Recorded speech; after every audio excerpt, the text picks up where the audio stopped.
চলুন আজ একটা নতুন ইংরেজি শব্দ শেখা যাক। এই যে এমন চড়া হাসি, এর ইংরেজিটা কি বলতে পারেন?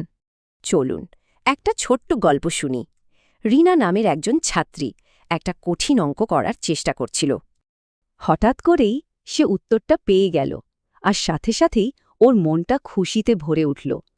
আর তার মুখে যে বড় একটা হাসি ফুটে উঠল, সেটাকেই বলে গ্রিন। এটাই আমাদের আজকের শব্দ। তাহলে গ্রিন মানে হলো চৌড়া করে হাসা, যা দিয়ে সাধারণত আনন্দ বা সন্তুষ্টি প্রকাশ পায়।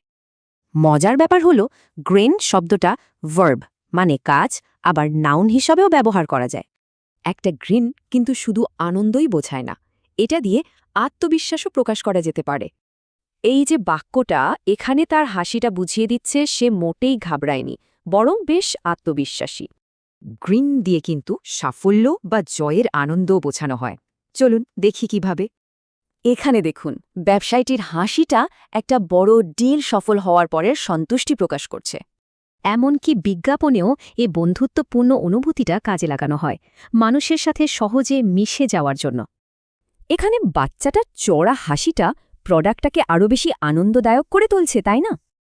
তবে সব গ্রিন কিন্তু খুশির হয় না, এর একটা একদম অন্যরকম ব্যবহারও আছে। এই যে ফ্রেজটা গ্রিন অ্যান্ড বেয়ার ইট, এর মানে হলো কোনো অভিযোগ না করে কঠিন পরিস্থিতি সহ্য করা।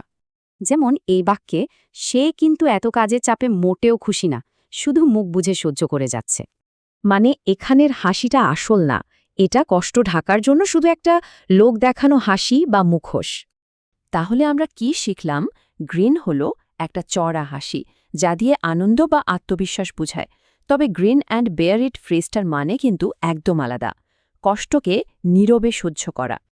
একবার ভেবে দেখুন তো, শেষ কবে এমন একটা সত্যিকারের চড়া হাসি ফুটে উঠতে দেখেছেন?